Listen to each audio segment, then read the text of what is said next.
Tin পড়ে গেছে, শেডওয়ালাদের কাজ হচ্ছে,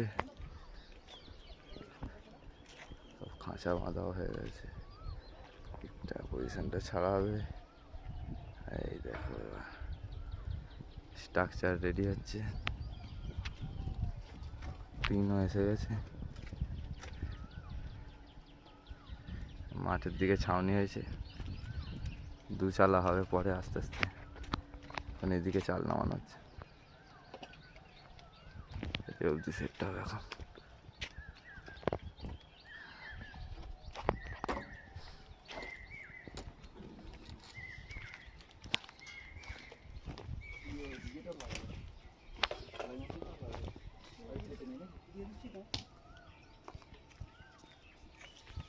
এই ঘরটাও হচ্ছে, গোডাউন ঘরটাও সাথে সাথে রেডি হচ্ছে। এটা